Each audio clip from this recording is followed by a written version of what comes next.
White House point person on the migrant crisis, Kamala Harris unveils a 5-point plan to combat root causes of illegal immigration. But the administration admits it won't deliver immediate results. Here to discuss is Louisiana Congressman Mike Johnson. Congressman, thanks for being here. We have trouble doing the things on Harris's list in our own country. What makes her think that she's going to be able to solve these problems in other countries?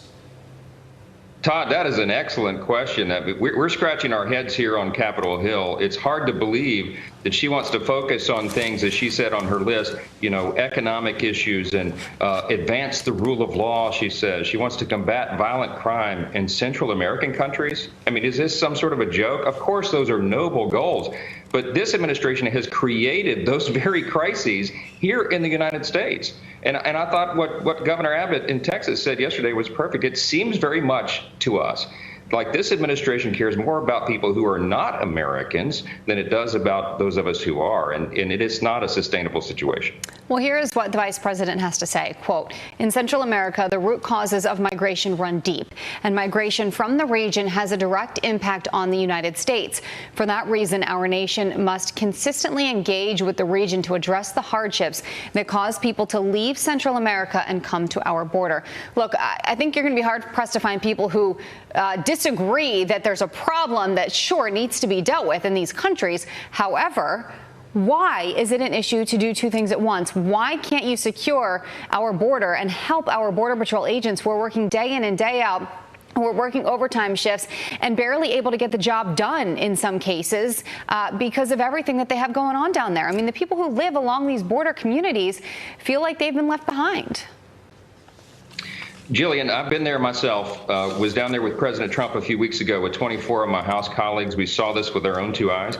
We have an unprecedented, unmitigated disaster at the border. It's beyond a crisis now. It's a humanitarian, health, national security issue that we are going to be hard-pressed to get our arms around if the administration does not step up immediately and help us fix this problem. What created it was President Biden, Kamala Harris. They issued those executive orders within the first 60 days of the administration, reversing everything that President Trump had done to get on top of this situation. Yes, there are problems in Central America, all around the world. And we're the most benevolent nation in the world. By far, it's not even close. But we'll never be able to do that unless we can maintain first our own security and sovereignty. And that's what securing the border is about. And this administration is ignoring it and focusing on problems elsewhere in the world. It makes no sense. Yeah, you have called for DHS Secretary Mayorkas to resign.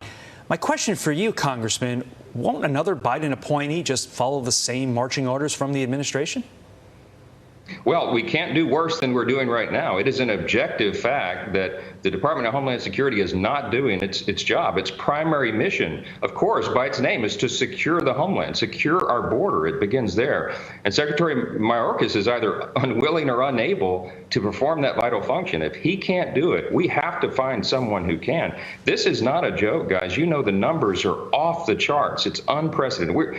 By some estimates, we've had 2 million people come across that border illegally just since January alone. They're not being COVID tested. You know all the problems. And now they're being dispatched to a mid-sized city, a small town near you. We have all that evidence. They're releasing them into the country without even giving them a notice to return for a court hearing now. These things, again, we can't continue with what the administration is doing right now. We have to take drastic measures.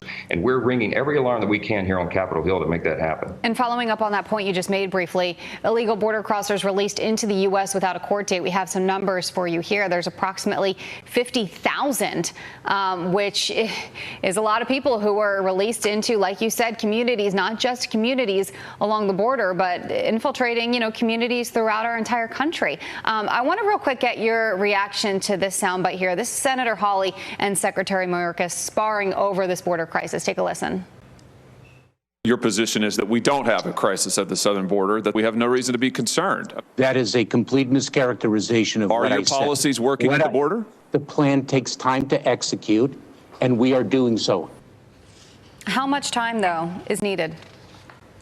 Well, and the first question is, what is the plan? I mean, by by any objective observation, right, that what they're doing is opening the border. They put a welcome mat out for the whole world. And you know what? The whole world is responding. I mean, we were talking to Border Patrol agents and ICE officials, and they say that they believe people are coming in from more than 130 countries now.